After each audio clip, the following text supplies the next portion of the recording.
Everyone has had that boss. Maybe your boss is intentionally intimidating, or maybe that isn't their intention, but something inside you finds it difficult to talk to them. Either way, I want to teach you in the next 10 minutes how you can overcome the fear of your boss. And stick around until the end, and I'll show you how to make your boss your bitch. Or, in other words, how to have the confidence to overcome that mental block that's keeping you from performing well for them. So really, there are 4 steps. The number one thing that you want to do is identify that you have an issue, whether that be fear, frustration, intimidation. I don't know what the block is, but identify that it's there. Something is in the way of you communicating properly with this boss. The second thing, give yourself space to regulate your emotions if needed. Sometimes when you have a boss that you struggle to, communicate with, your interactions can become very difficult. Your emotions can get high because you're not feeling heard or seen. And you may not want to engage with your boss when you're in that emotional state.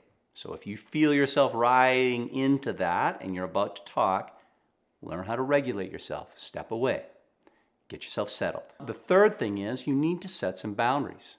You need to have some expectations on how you are treated. If they're saying things to you that don't correlate to what you want, or they are infringing upon how you personally feel, you get to tell them, hey, look, you don't get to speak to me this way. Or you get to say, if you're going to say this to me, I need to have a better understanding of what this is about, and I'm going to need some examples, or whatever it is. Don't just absorb it.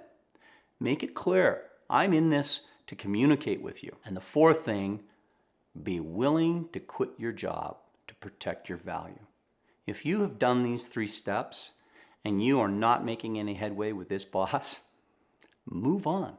I promise you, there is a job out there with a boss that's going to meet you and help you and lift you. And you can find them if you're willing to walk away from the horrible position that you're in. It can be hard, but you can do it.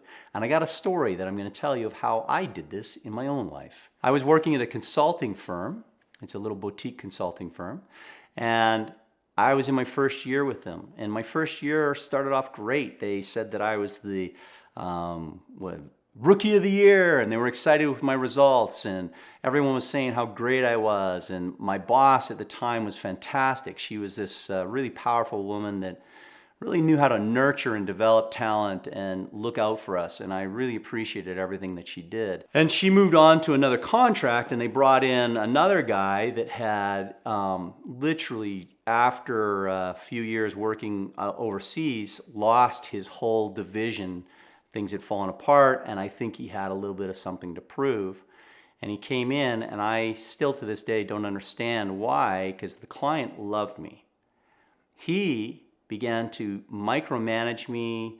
He began to, he would come do rounds with me as I was doing my coaching, and he would interrupt me. He would take over the session, and then he would tell me that I should have done all these things where if I'd have been like him, it would have been successful, but he didn't even give me a chance to engage, to recognize that I had all those skills that he was demonstrating. He just wasn't letting me get to the demonstration of it. It was a really frustrating period for me.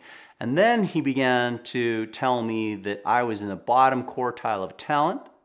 There were not going to be any other positions opening up for me when my contract ended, and that I needed to look for another job, right?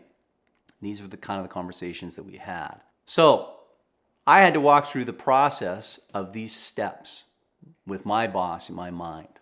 And it was very easy for me to identify that I had a problem because I had just gone from one boss who loved me and praised me and said all these good things about me to a boss that was micromanaging me, undermining me, telling me I was no good, and I was still doing the exact same things. So I knew I had a problem, and I didn't know if it was me that was the problem or if it was him or what. I had no idea.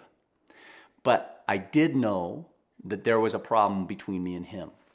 And I also recognized, because I had gone in to try to talk to him about a few times, that regulating my emotions when we were having this conversation was hard for me because it seemed so incongruous to what I had recently experienced without changing that I felt like he was an idiot and he was wrong.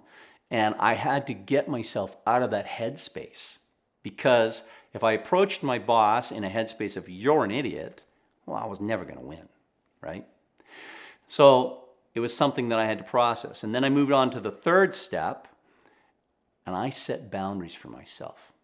I decided I'm not going to allow him to change what I do. And I am not going to allow him to tell me do X, Y, and Z when he has not allowed me to demonstrate it. So the next time we went out and he was with me in a coaching session and he took over, at the end when we sat down and he was giving me feedback on what I should have done, I told him, I said, the next time you come with me, I would appreciate it if you remain silent and give me feedback when we're done. How on earth am I supposed to learn? And how on earth are you supposed to even understand what I'm capable of when you don't even let me perform?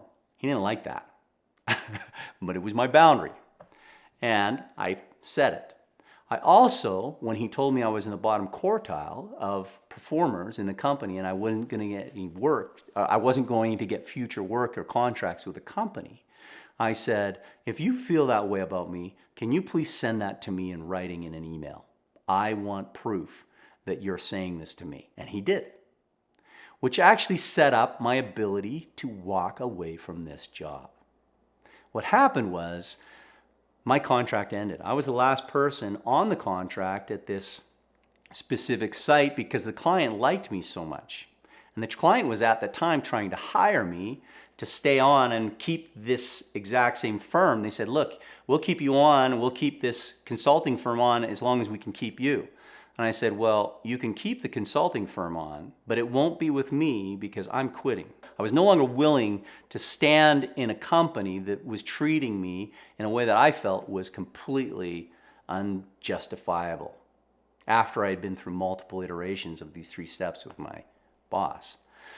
So I was willing to walk away, and I engaged with my client, and in fact I did. And within 6 months I'd found a new job, I was on my way, and the interesting thing was after that contract ended, I got to do a temporary positioning with another boss in Houston where I was working with ConocoPhillips and doing some stuff, and this other boss loved me. Nothing changed. My behavior didn't change, and all of a sudden I'm back to the top and everybody thinks I'm a great coach. Only thing that's different is I have a different boss interpreting what I'm doing. And I realized for myself, if I'm going to work for a company that I can perform the same across the board in every space, and one person can see me in spite of the results that I'm producing and change my ability to make forward progress and be successful in a company, and they won't even look at my results, they're just going to listen to this one outlier who says bad things about me, I don't want to work for this company anymore. That was my boundary. I knew it. I was confident with it. And I went and told my new boss, who loved me and wanted me to stay on and work with them, and I said, look, I'm no longer comfortable. I feel like I've been devalued by you guys, and I get that you don't do this to me, but the fact that it can happen, and did, is not a safe place for me. I'm not willing to work for a company that can do that. Goodbye. And I left. And I am still in contact with that boss. He's a great guy. We connect with each other. Now the boss that came after me, I'm not in contact with him. I have no interest. And I'm not in the space where he moves. And I'm safe and I feel good. So if you are in a space where you have a boss that is disrupting you, I promise you, it's hitting your performance. It's making you feel less. It's going to wear on you. This is a significant chunk of your life. Look at your boss as you would a relationship. Be careful about who you connect with. Be careful about who you allow to be your employer. Don't allow yourself to be run over and made to feel diminished and less than. Don't do it. You have more to give than that, and you can follow these steps, protect yourself, make sure you have a good boss, and it's the great resignation anyway. There's great bosses out there dying to hire you. So be brave. And if you've encountered something like this, I'd love to know what you did or how you overcame it, or if maybe you're struggling with it now. And stick around to watch my next video coming up. Like, subscribe, and watch How to overcome fear of dating after divorce. This can be a real thing. It's like leaving your boss and getting a new job. Watch my video. Thanks for hanging in.